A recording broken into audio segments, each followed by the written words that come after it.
الحمد لله نحمده ونستعينه ونستغفره ونؤمن به ونتوكل عليه ونعوذ بالله من شرور أنفسنا ومن سيئات أعمالنا من يهده الله فلا مضل له ومن يضلله فلا هادي له ونشهد أن لا إله إلا الله وحده لا شريك له ونشهد أن سيدنا وسندنا ومولانا محمدا عبده ورسوله صلى الله تعالى عليه وعلى آله وأصحابه أجمعين أما بعد فأعوذ بالله من الشيطان الرجيم بسم الله الرحمن الرحيم والذين يؤذون المؤمنين والمؤمنات بغير ما اكتسبوا فقد احتملوا بهتانا وإثما مبينا وقال النبي صلى الله عليه وسلم تكف شرك عن الناس فإنها صدقة منك على نفسك أو كما قال النبي صلى الله عليه وسلم صدق الله وصدق رسوله النبي الكريم ونحن على ذلك لمن الشاهدين والشاكرين والحمد لله رب العالمين۔ اسلام کا خلاصہ علماء نے لکھا ہے، دو چیزیں، ایک چیز اللہ کے حقوق ادا کرنا اور دوسری چیز بندوں کے حقوق ادا کرنا۔ گویا اسلام کا خلاصہ یہ ہے کہ انسان سارے حقوق ادا کر لے۔ اگر کوئی اللہ کے سارے حقوق بھی ادا کر لیتا ہے، بندوں کے سارے حقوق بھی ادا کر لیتا ہے، اس کا مطلب اس نے پورے اسلام پر عمل کر لیا۔ یہ اسلام کا خلاصہ ہے۔ یہ دو حقوق ہیں جس کی شریعت نے ہمیں تعلیم دی ہے۔ اللہ تعالیٰ کے حقوق سے مراد جس کو عقیدہ توحید کہا جاتا ہے، جو ہمارے عقائد ہیں، نماز ہے، روزہ ہے، حج ہے، جو چیزیں ایسی ہیں جس کا تعلق عبادات کے ساتھ ہے، یہ سارے اللہ کے حقوق ہیں۔ بہت بڑا شعبہ اسلام کا وہ بندوں کے حقوق کی ادائیگی ہے کہ بندوں کے حق ادا کیے جائیں۔ اب ہر آدمی کا حق دوسرے کے ساتھ جو متعلق ہوتا ہے وہ مختلف ہوتا ہے۔ مثلا والد کسی کے والدین ہیں تو اولاد پر ان کے بہت سارے حقوق عائد ہوتے ہیں۔ اب اولاد پر لازم ہے کہ والدین کے وہ حقوق ادا کریں۔ اسی طرح بہت سارے حقوق ایسے ہیں جو اولاد کے ہیں اور والدین کی ذمہ داری ہے کہ ان حقوق کو ادا کریں۔ پڑوسی کے حقوق ہیں، رشتہ داروں کے حقوق ہیں، بڑے کے حقوق ہیں، چھوٹے کے حقوق ہیں، بیٹوں کے حقوق ہیں، بیٹیوں کے حقوق ہیں۔ ہر انسان کا دوسرے انسان پر کوئی نہ کوئی حق وابستہ ہے۔ یہ شریعت کا مطالبہ ہے کہ یہ حقوق ادا کر دو۔ کسی کو تنگ کرنے کی شریعت اجازت نہیں دیتی، کسی کو تکلیف دینے کی شریعت اجازت نہیں دیتی۔ تو حقوق کی ایک قسم تو بندوں کے ساتھ وہ ہے جس میں انسان کسی کو نفع پہنچائے، اور کم از کم درجہ یہ کہ انسان اپنے شر سے دوسرے کو محفوظ رکھے۔ یعنی اگر اس کو نفع نہیں پہنچا سکتا تو کم از کم تکلیف نہ پہنچائے۔ امام غزالی رحمۃ اللہ علیہ نے لکھا ہے کہ جانوروں کی 3 قسمیں۔ کچھ جانور وہ ہیں جو ہمیشہ نقصان پہنچاتے ہیں، یعنی جب بھی ان سے کسی کا سامنا ہوگا تو وہ کوئی نقصان پہنچائے گا۔ مثلا سانپ ہے، بچھو ہے، جو اس طرح کی اور مخلوقات ہیں. کچھ جانور ایسے ہیں جو ہمیشہ نفع پہنچاتے ہیں، مثلا گائے ہے، بیل ہے، جن سے ہم دودھ حاصل کرتے ہیں، جس کا ہم گوشت استعمال کرتے ہیں، طرح طرح کے فوائد ہم ان جانوروں سے حاصل کرتے ہیں. کچھ جانور ایسے ہیں جو انسان کو نہ نفع پہنچاتے ہیں نہ نقصان پہنچاتے ہیں، یعنی انسان کو سمجھ نہیں آتی کہ یہ جانور نفع پہنچانے کے لیے، نقصان پہنچانے کے لیے، لیکن وہ بھی اپنا ایک وجود رکھتے ہیں. امام غزالی رحمۃ اللہ علیہ نے احیاء العلوم میں لکھا ہے کہ اگر انسان صرف یہ فیصلہ کر لے کہ میں نے یہ درمیانے قسم کا جانور بن جانا ہے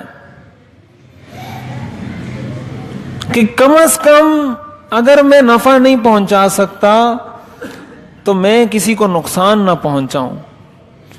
یعنی یہ تو جانوروں میں بھی بہت سارے ایسے جانور ہیں جو کسی کو نقصان نہیں پہنچاتے، تو انسان کا مرتبہ تو جانور سے بہت بلند ہے. تو انسان کو تو پہلا درجہ تو یہ ہے کہ وہ کسی کو نفع پہنچائے، کسی کے ساتھ احسان کا معاملہ کرے، اس کے ہاتھ سے جو خیر کسی کو پہنچ سکتی ہے وہ خیر پہنچائے، لیکن کم از کم درجے میں ان جانوروں کی طرح ہی بن جائے جو جانور کسی کو نقصان نہیں پہنچاتے. اس کی شریعت کے اندر اسلام کی نظر میں اس کی بہت اہمیت ہے. حضور علیہ الصلوۃ والسلام سے پوچھا گیا ای الاسلام خیر، بہترین اسلام کون سا ہے؟ آپ نے فرمایا المسلم من سلم المسلمون من لسانہ ویدہ. یہ متفق علیہ حدیث ہے، بخاری اور مسلم کی روایت ہے کہ مسلمان وہ ہے جس کی زبان اور جس کے ہاتھ سے دوسرے مسلمان محفوظ رہیں. یہ مسلمان ہونے کی نشانی ہے، مسلمان ہونے کی علامت ہے کہ جس کسی کے دل میں ایمان گھر کر جاتا ہے، جو حقیقی معنوں میں مسلمان بن جاتا ہے، جو حقیقی معنوں میں اسلام کا پیروکار اور مسلم بن جاتا ہے، اس کا اثر اس کی زندگی پر، اس کے جسم پر، اس کے معاملات میں یہ ظاہر ہوتا ہے کہ پھر اس کی زبان اور اس کے ہاتھ سے کسی کو تکلیف نہیں پہنچتی. دوسرے لوگ المؤمن من امنہ الناس علی دمائہم واموالہم، آپ نے فرمایا مومن وہ ہے جس سے دوسرے لوگ اپنے مال، اپنی جان کے بارے میں امن میں رہیں، لوگوں کو یہ خطرہ نہ ہو کہ اس شخص سے میری جان کو نقصان پہنچے گا یا میرے مال کو نقصان پہنچے گا. یہ مومن کی تعریف ہے. اس تعریف پر ہمیں اپنے آپ کو پرکھنے کی ضرورت ہے کہ ہم اس تعریف پر کتنے فٹ آتے ہیں، کتنے فیصد فٹ آتے ہیں. ہماری زبان، ہماری حرکات، ہمارے کرتوتوں سے، ہمارے کاموں سے آیا دوسروں کو سکون ملتا ہے یا دوسرے پریشان ہوتے ہیں؟ ہم دوسرے کے لیے راحت کا سبب بنتے ہیں یا تکلیف کا سبب بنتے ہیں؟ شریعت کی نظر میں دوسرے کو تکلیف سے بچانے کی اتنی اہمیت ہے کہ ہم اگر شریعت کی تعلیمات پر، جو تفصیلی تعلیمات اس حوالے سے ہیں، اس پر اگر ہم غور کریں تو انسان حیران ہو جاتا ہے. آج کل انسانی حقوق کی بات کی جاتی ہے یہود و نصارہ کی طرف سے، اور ہمارے مسلمان بڑی خوشی خوشی ان کے ساتھ ہو جاتے ہیں اور بڑی خوشی خوشی ان کی تائید شروع کر دیتے ہیں کہ ہاں یہ لوگ انسانی حقوق کی بات کرتے ہیں. حالانکہ انسانیت کو حقوق دلوانے والا مذہب وہ اسلام ہے. اسلام نے انسانیت کو حقوق دیے ہیں. یہ الگ بات ہے کہ مسلمانوں نے نہیں دیے. مسلمانوں نے انسانوں کو حقوق دینا چھوڑ دیے اس لیے کہ انہوں نے اپنے مذہب کو چھوڑا ہے، انہوں نے اپنی مذہبی تعلیمات سے کنارہ کشی اختیار کی ہے. تو پھر ہم یہ سمجھتے ہیں کہ شاید یہ حقوق انہوں نے دیے ہیں، یہ حقوق اسلام نے دیے ہیں. حدیث شریف کے اندر آتا ہے، ترمذی شریف کی روایت ہے، حضور علیہ الصلوۃ والسلام نے ارشاد فرمایا لا یتناجا اثنان دون الآخر فإن ذلك يؤذي المؤمن واللہ عز وجل یکرہ اذی المؤمن. آپ نے فرمایا جب تین آدمی بیٹھے ہوں تو دو آدمی ایک دوسرے کے ساتھ سرگوشی نہ کریں، ایک دوسرے کے ساتھ کان میں بات نہ کریں. کیوں؟ اس لیے کہ اس سے تیسرے مسلمان کو تکلیف ہوگی. واللہ عز وجل یکرہ اذی المؤمن، اور اللہ تعالیٰ اس بات کو ناپسند فرماتے ہیں کہ کسی مومن کو تکلیف پہنچے۔ یعنی یہ بظاہر دیکھنے میں کتنی معمولی بات لگتی ہے کہ 3 آدمی بیٹھے ہوئے، 4 آدمی بیٹھے ہوئے، 5 آدمی بیٹھے ہوئے، اور کوئی ایک آدمی دوسرے کو کان میں کوئی بات کرتا ہے کہ یہ کرنا ہے وہ کرنا ہے۔ اب بظاہر انسان کو یہ کوئی معمولی سی بات لگتی ہے، لیکن حدیث میں اس سے منع کیا گیا صرف اس لیے کہ کہیں دوسرے کے دل میں کوئی غلط خیال، کوئی تصور نہ آ جائے کہ یہ پتہ نہیں میرے خلاف کوئی بات کر رہے ہیں، یہ میرے بارے میں ایک دوسرے سے کوئی بات کر رہے ہیں۔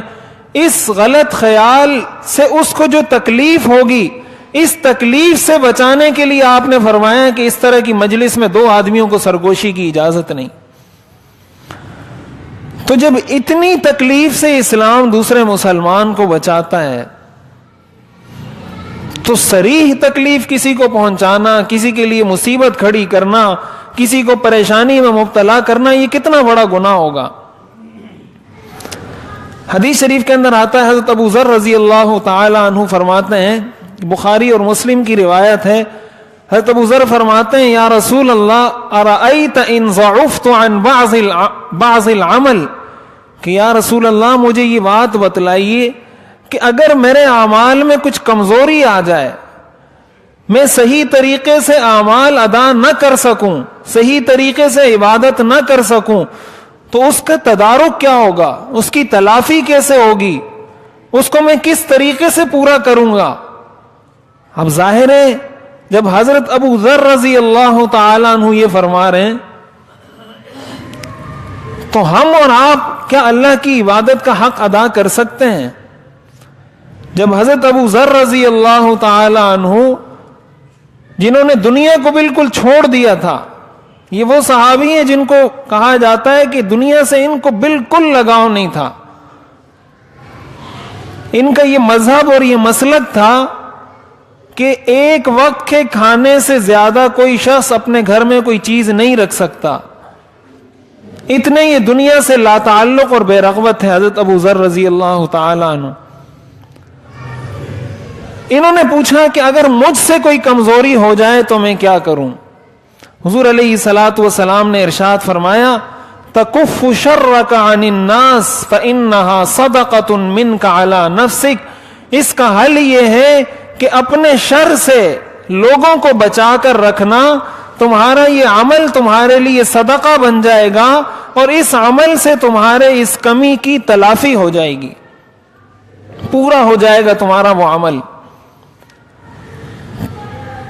تو ہم ذرا اپنی زندگی پر غور کریں کہ ہماری ہر چیز ناقص ہے، ہماری نماز ناقص ہے، ہماری ہر عبادت ناقص ہے، ہر کام ہمارا ناقص ہے، تو ہم پر کتنی ذمہ داری عائد ہوتی ہے کہ ہم اپنے شر سے، وہ شر چاہے زبان سے ہو، چاہے ہاتھ سے ہو، چاہے آنکھوں سے ہو، چاہے قدم سے ہو، چاہے عمل سے ہو، چاہے قول سے ہو، کسی بھی طرح کا شر، کسی بھی طرح کی تکلیف سے کسی اور کو بچانا یہ صدقہ ہے۔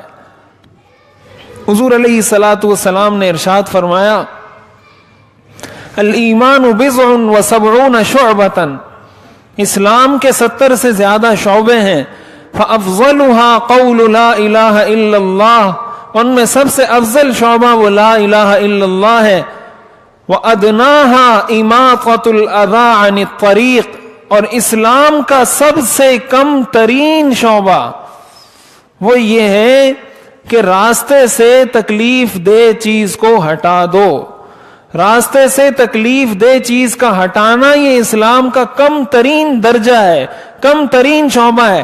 اسلام کے اور شعبے کتنی اہمیت رکھتے ہوں گے کہ جب اسلام کا ادنا سے ادنا درجہ اتنی اہمیت رکھتا ہے۔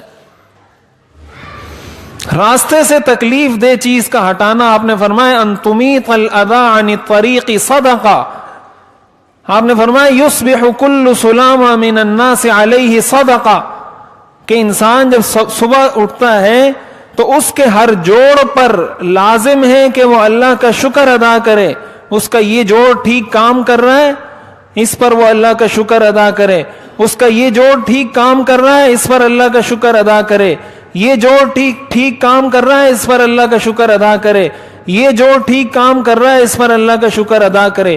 ایک ایک انگلی کے اندر 3 4 4 جوڑ، یہ سارے صحیح کام کر رہے ہیں. ہر ایک جوڑ پر آپ نے فرمایا شکر ادا کرنا لازم ہے. تو صحابہ نے فرمایا کہ انسان اتنا شکر کیسے ادا کرے گا؟ پھر آپ نے صدقے کے مختلف طریقے بتائے کہ اس طریقے سے کر سکتا ہے، اس طریقے سے کر سکتا ہے. ان میں سے آپ نے ایک طریقہ بتایا کہ راستے سے تکلیف دہ چیز کو ہٹا دینا، یہ بھی اسی طرح کا صدقے کے ثواب رکھتا ہے. یہ کام اگر کوئی کر لیتا ہے تو وہ بھی ان جوڑوں کا شکر ادا کر لیتا ہے. ہم ذرا اپنی زندگی پر غور کریں. اسلامی تعلیمات کو چونکہ ہم نے چھوڑا ہے، اس کی وجہ سے ہم پریشانی کا شکار ہیں. ہم مسلمان تو اپنے آپ کو کہتے ہیں، لیکن اسلام کی تعلیمات کا ہمیں پتہ نہیں. یعنی شریعت تو اس بات کا درس دیتی ہے کہ راستے سے تکلیف دہ چیز کو ہٹاؤ. ہم تو راستے میں تکلیف دہ چیزیں لوگوں کے لیے رکھتے ہیں. راستے میں گٹر کا پانی چھوڑتے ہیں، راستے میں گٹر کا پانی کھولتے ہیں، لوگوں کو تنگ کرتے ہیں. نمازی نے اس راستے سے گزرنا ہے، گٹر کا پانی، گندا پانی وہاں پڑا ہوا ہے، بچے گزر رہے ہیں، بچیاں گزر رہی ہیں، طلبہ گزر رہے ہیں، طالبات گزر رہی ہیں، اور گندا پانی سڑکوں پر پڑا ہوا ہے. کوئی صفائی کرنے والا، کوئی پوچھنے والا.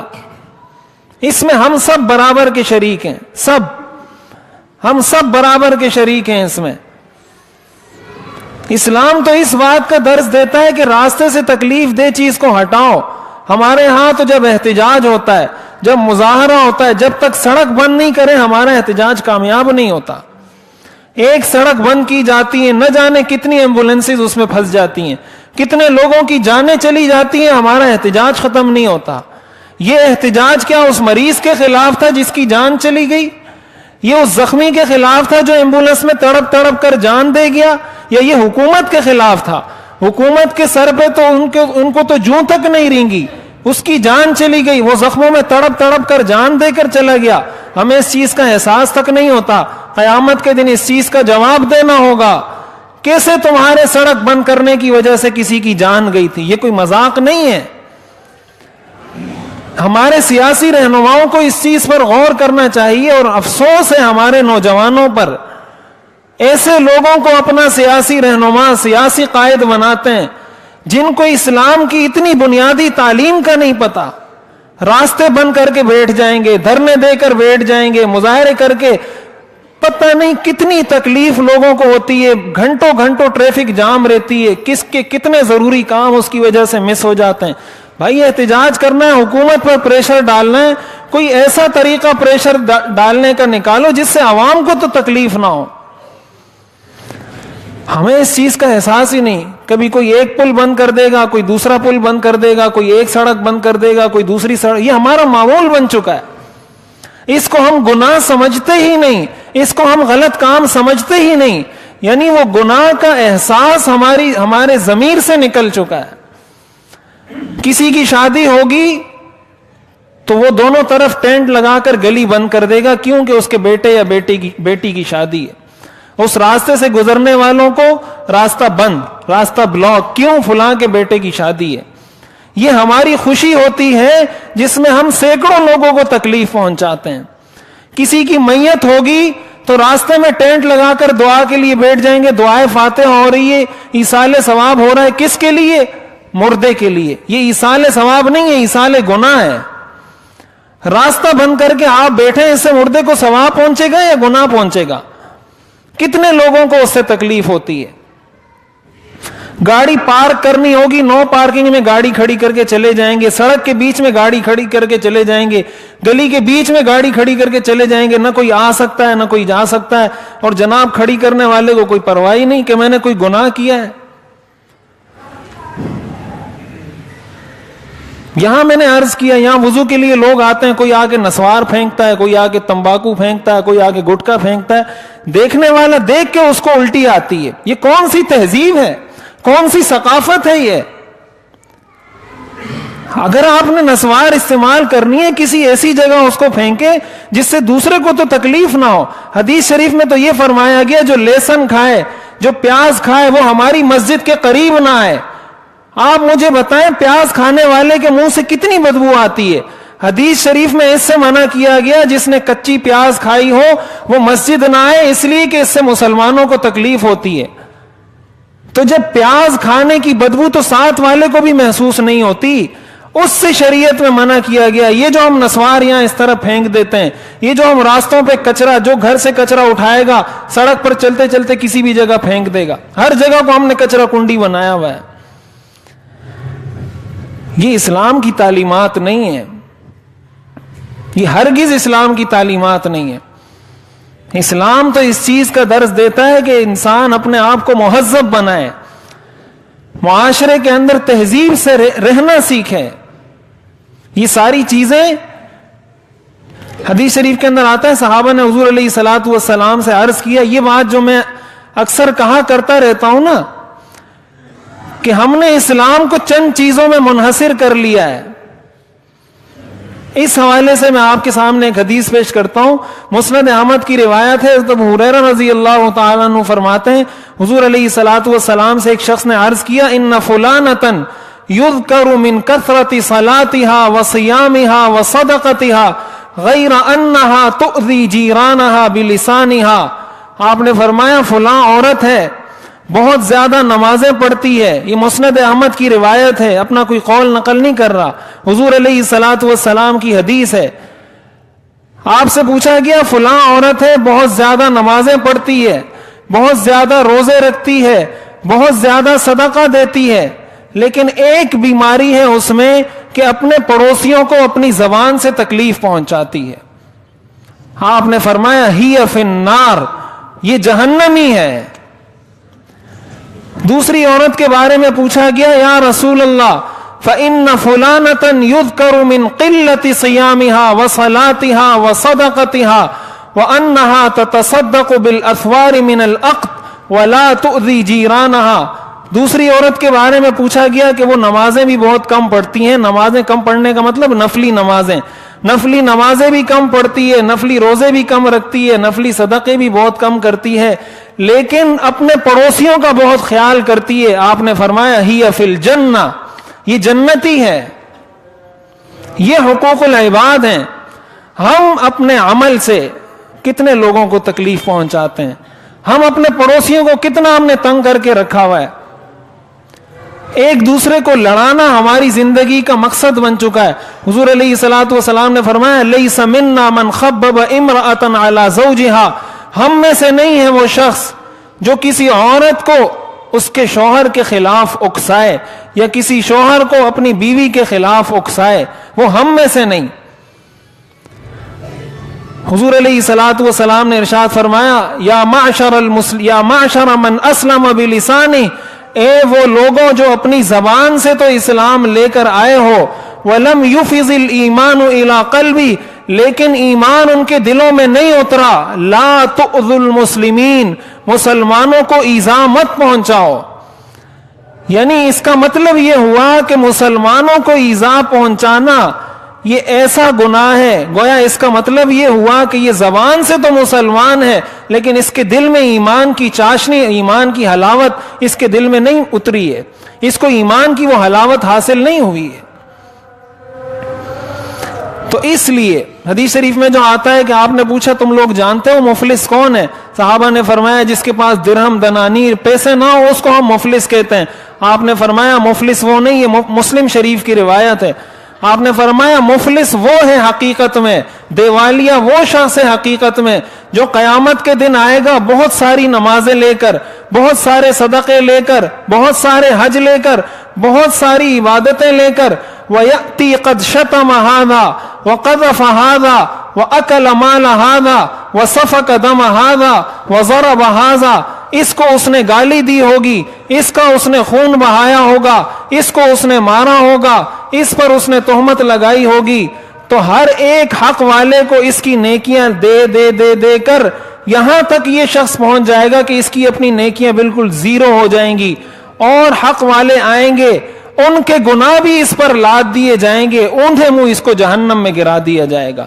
یہ حقیقی معنوں میں مفلس اور دیوالیہ ہے کہ اتنی نیکیاں کر کے گیا اور قیامت میں جہنم کا حقدار ٹھہرا۔